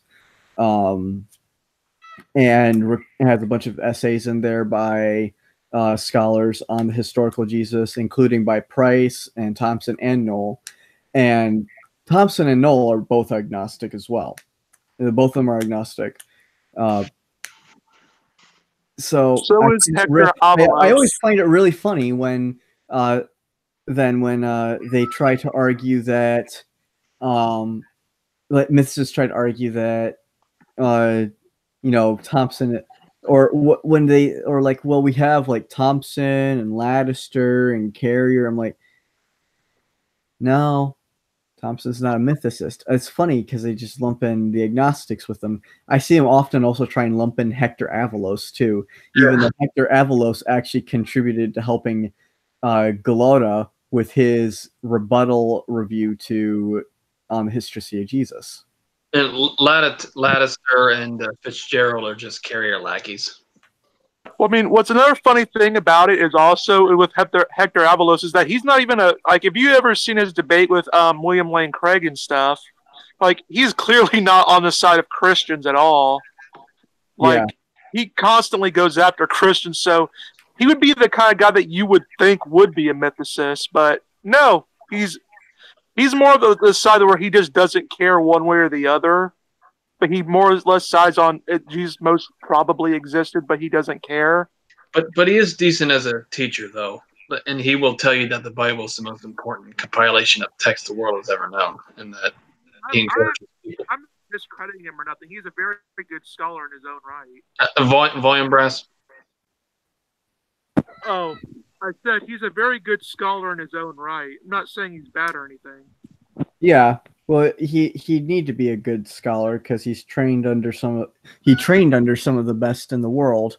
Let me look real quick here. I can't remember precisely who it was, but I believe it was. Meal. I also Yeah. remember Okay, so he trained under Frank Moore Cross. For those who don't know, Frank Moore Cross was probably one of rest in peace, man. He was probably one of the single most important biblical scholars. His book, Canaanite Myth and Hebrew Epic, that first one that I ever got into, really. What? It's right here. This is one of. You basically aren't going to really find that many works in the literature that don't cite this at some point. Because even people that don't agree with it are going to be citing it most of the time. It is one of the staples of scholarship. And Cross also he also trained Richard Elliott Friedman. He trained Bruce Watke. He trained Mark S. Smith. And he also was was academic dissertation supervisor for Emmanuel Tov and for William Deaver. Like, he trained basically some of the biggest named scholars in the field. So, of course, Hector Avalos is a good scholar. You don't come out from under the wing of Frank Moore Cross without being one. He also has a bias to him, though, that's sort of that he's against religion and stuff like that. But he values the Bible, but he's against theism and whatnot. Yeah. I mean, another thing, probably my favorite scholar would be Walter Brueggemann. I think he's probably one of my favorite Old Testament scholars. He's actually very liberal, surprisingly, for a pastor, I believe. Yeah. So yeah, Brueggemann is a really good scholar too. Yeah. Like, my favorite scholar. Actually, before we go on another tangent, you probably want to ask your next question. Okay. We never got to you talking about the historical Jesus, what kind of person he was. Like, do you think he was the greatest man who ever lived, or just a deceiver, or a sorcerer, or just a nobody who got deified over time, or relatively, or a Bronze Age goat herder, or relatively Technically Iron Age. Well, it'd be Roman Antiquity Age goat herder, but my opinion of the historical Jesus is that he was an apocalyptic prophet. I think he probably had a decent following. I tend to side with most scholars. He was probably, baptized by John the Baptist, probably had contact with him, probably absorbed a lot of John the Baptist's following as well. Executed under Pontius Pilate. I don't think that he was a nobody. I don't think that he was, though, particularly special either. Like, definitely, I can guarantee he definitely did not have the following or size of a following like the Egyptian mentioned in Josephus, who had thousands of followers, or Theudas, or Theudas, who had several hundred. I mean, actually, I can see that for Jesus, like size of Theudas. But I don't think he was, I'm not of the opinion that he was like the Son of God or anything. I do think he was probably a Messiah claimant. And I think that's probably what ended up getting him killed as well. Well, technically, he would be a son of God in the Jewish sense of the word, like theology-wise, because to back then, a lot of times, son of God just meant you were a Jew. It was also a generic title for the king of Judah and the Near East. It was actually, it was a title of that, except that there's the little known fact that in the ancient Near East, the title was given to the kings because the kings were actually deified. However, that does actually happen in the Bible too, but that's a whole nother story. If you guys are actually interested, that is part of my blog post on my website. I'll put a link to it here in the video chat, if it'll let me. Then there's those who buy into parallelomania and try to claim that Julius Caesar and Augustus Caesar were seen as son of God who spread the gospel to the people. We're not talking about Joseph Atwill. That guy, I saw his interview with I forget what it was, like some conspiracy channel years ago. It was just ridiculous. Atwill is so bad that even Richard Carrier calls him a loon. Same with Dorothy Murdoch. If I remember correctly, Richard Carrier used one of his favorite words that he only reserves for the worst: the crank. Huh. Well, I know he likes to call a lot of people ass crank, so yeah. The ass crank was reserved for Tim O'Neill. Oh yeah, I remember that. That was a very, very special one. Very great. I have to give Richard this. He's very creative. With insults, sort of like Donald Trump. No, Trump's not creative. And his staff isn't creative either. Hence Cohen. Anyways, moving on from that. Where were we? Oh yeah, Mania.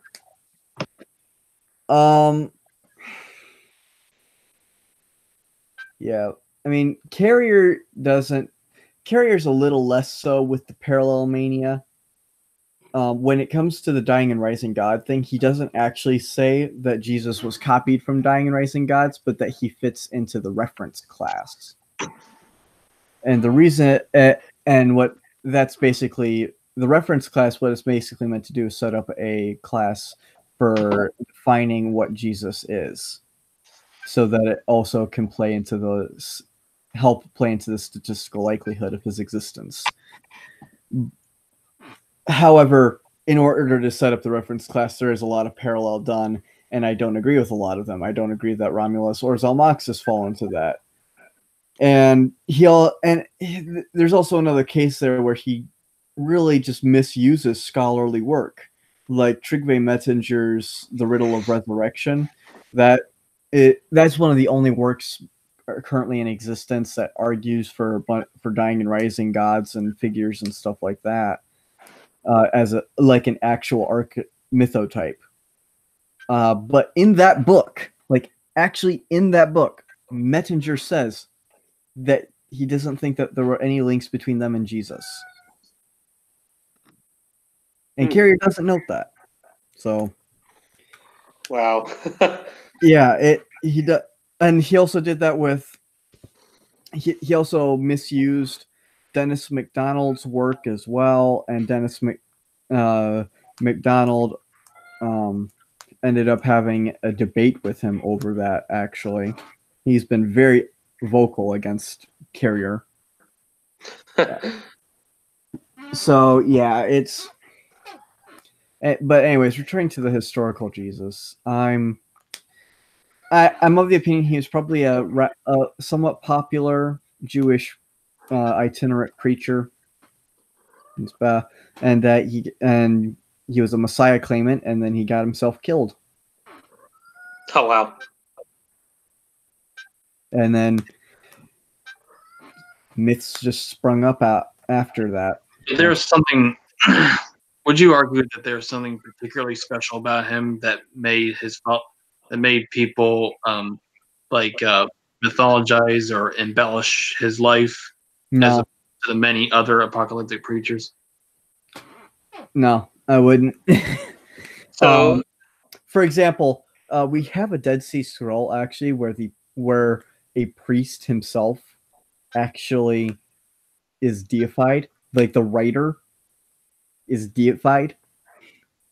We also have we have also other instances of other figures just being deified as well, like Gilgamesh. I accept that he was a historical figure, but I mean, he's then deified to be like 2/3 god, 1/3 man, and has all great myths and epic tales and everything. I don't think that it's out of the question that just would happen. Moses was deified as well. Enoch was deified. Elijah was deified. All of these god figures were. Period, though, when they went, the Jews went all insane, one might say. In what period? First Century CE? Yeah, the post-exilic period. No. Again, Dead Sea Scrolls. That's post-exile. Oh, right. That's Second Temple. Yeah. And that's where they're still deifying people. Well, I mean, just remember, man, Jesus was in the Old Testament. Oh. So you would say that he was the last person who was deified? I don't think he was. He definitely wasn't the last person to be deified. Elvis Presley was deified. No. I meant according to that background. To the in the Jewish background, except the Jews obviously didn't accept he was who he said he was. Yeah, I would say. Well, he was definitely deified. I don't think. Did you say he was the last person deified? I asked you if you thought he was the last person in that Jewish background. Yeah, I don't think he was the last. No, but I definitely think he was a figure that was deified by a Jewish cult with influence of Hellenism. And you mentioned one time that you were also you're agnostic on the existence of a higher power, but also that Jesus was who he said he was. Correct me if I'm misquoting you. Yeah, I'm agnostic on there being a higher power. I don't think Jesus was who he said he was. I don't think he was who the gospel writers are making him out to be. I should correct. No. So basically, if I were to sum up your opinion, you believe that he's essentially a little more peaceful version of like Shoko Asahara, but not as violent. Yeah. So, mythicists in general is like volume again, Mr. Brass. Oh yeah, you sound like a bucket. hello there. Better. Yes. Yeah. All right. Well, the other thing that gets me is because I actually read some of the early critiques of pagans and Jews on Christianity, and when you actually look at them, they really nitpick on everything. And here's the thing: not one time do they ever say, "Oh, by the way, this guy that you're saying, rose from the dead for you. Oh, he didn't exist." Literally, they go after everything, even eating rituals and stuff like that.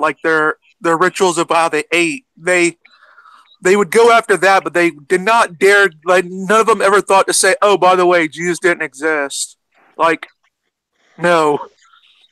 Yeah, no one. I suggest if anyone has the time, go check out the Esoteric Jellyfish, new YouTube channel by a friend of mine.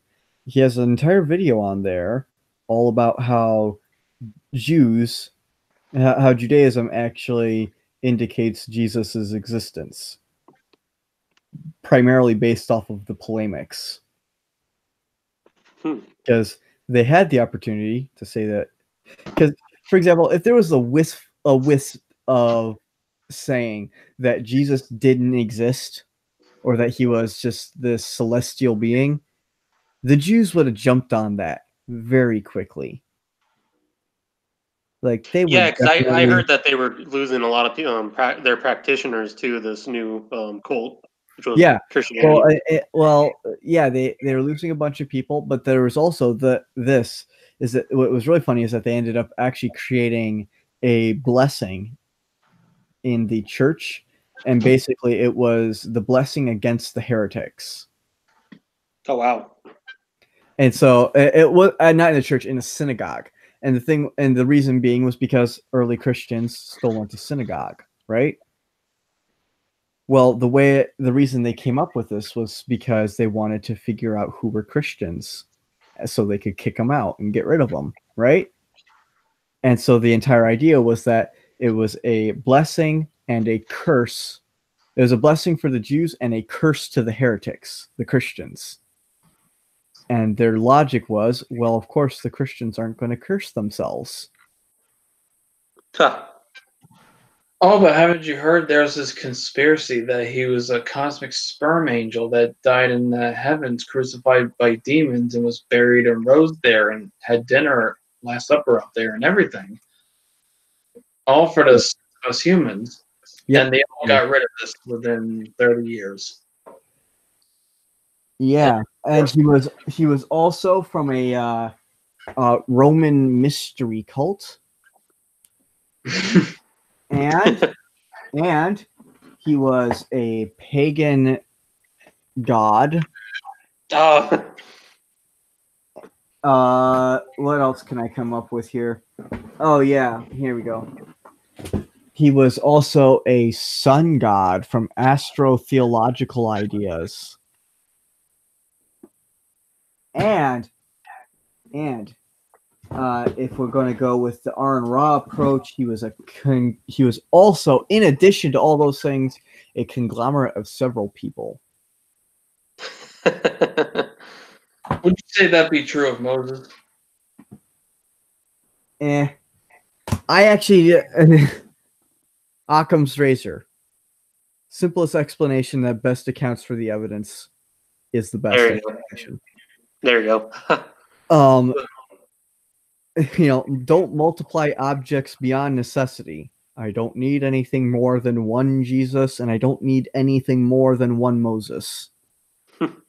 Also, Theistic Logos in the chat asks, can you ask Biblical History Skeptic why Jesus was crucified if he didn't make extraordinary claims?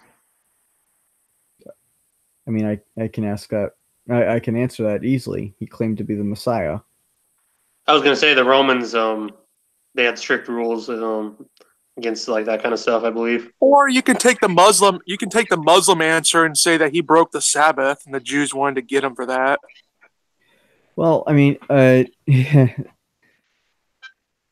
I'm not taking that approach, but I do think he probably claimed to be the Messiah, and even if he didn't, the information we get about about Pontius Pilate from Philo and from Josephus indicate that he was a ruthless dictator piece of crap.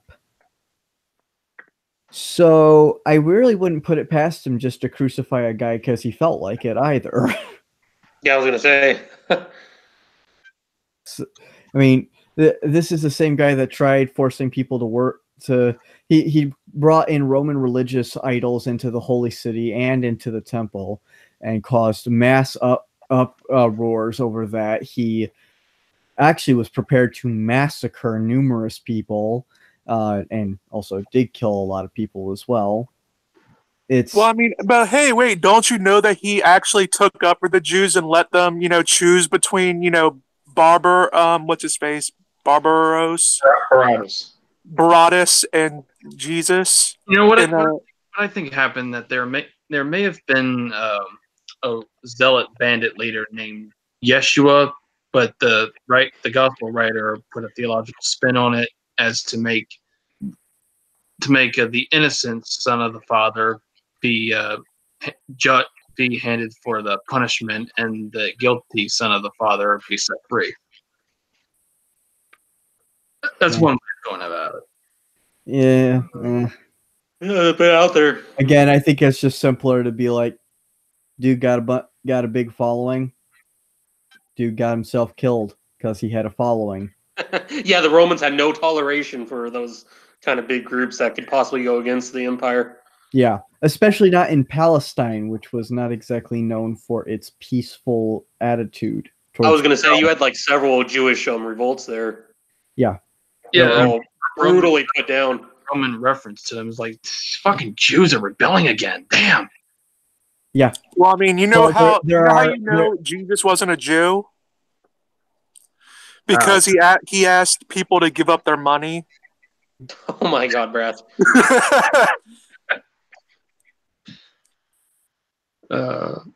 That's how you know he's he's Greek. Hence the EU. I mean, I actually love that's actually how Joseph Atwill says it's clearly a Roman thing, because he somehow interprets that's how he says it. That's what he argues. Yeah, he says like clearly what they have this like clearly this is what the Romans put forward in order because they wanted the Jews to give up more money to the Roman state.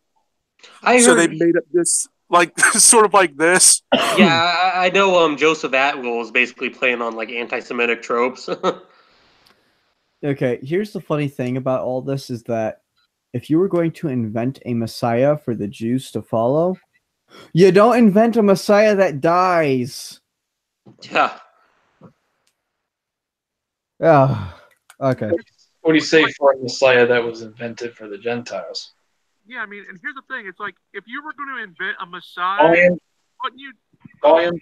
all right, I said if you were going to invent a Messiah, wouldn't you think you would be a guy that would defeat the Romans and just stand in glorious victory over them and their dead bodies? Yeah. Yeah, that's basically in line with the Jewish Messiah. Well, yeah, definitely. But but in line with a Gentile Messiah, you got to remember the Greeks at the time. I mean, for example, the one thing the Greeks probably wouldn't have liked was that Jesus was resurrected with a physical body. The reason why Docetists were a thing. They didn't like the physical body. Thought that was a problem. And that's also then why the Gnostics also became a thing. Because the Gnostics were of the opinion that the earthly material realm is shit and that it was made by a shit god. They actually believed in a couple gods. The one that created this world was the Demiurge. They portrayed him either as malevolent or as an idiot. Basically what they portray the God of the Old Testament to be, and the God of Jesus to be the one true God. Basically, yes. That was particularly a thing with the Canaanite sects, because they ended up becoming the opinion of the opinion that the God who created this world was evil, and the people who followed him were evil. Therefore, all the bad guys in the Old Testament were actually the good guys, and the same thing also applied to the New Testament. Therefore, Judas was actually a good guy. And then there's the whole Gospel of Judas, which is all about how Judas was the only one that actually understood Jesus. Wow, fascinating. I remember, didn't Judas get Jesus for like he sell out Jesus for like 50 shekels or something? 30 pieces of silver. Yeah. Oh yeah. Because I remember, I believe. I mean, that's an Old Testament reference if you don't know it. Yeah, it is. Yep, it's a reference to when Joseph was sold by his brothers. Yes, so, I mean, that's a very I noticed that because I was actually looking through it. There's also a reference to Samson when he was betrayed by Delilah. Yeah. And 30 pieces of silver isn't that bad of a amount if you really calculate it. It's a pretty good deal. Yeah. But anyways, you got more questions? Go ahead. I was gonna say I think we could wrap up here if that's okay. Yeah. Okay. Since we're about to wrap up here, tell us where we can find you and your favorite theist and atheist and agnostic YouTubers, or any YouTuber in general. So you can find me on YouTube. My channel name is the Biblical History Skeptics. I co-host with my good friend Brian. I usually actually have History Nut on, and I have usually a few other people on. This Sunday we're going to be having our usual Bible stream and drinking as normal. I'll probably be from a different location, possibly. Gotta think. You can also, I did send a link in the chat to my blog.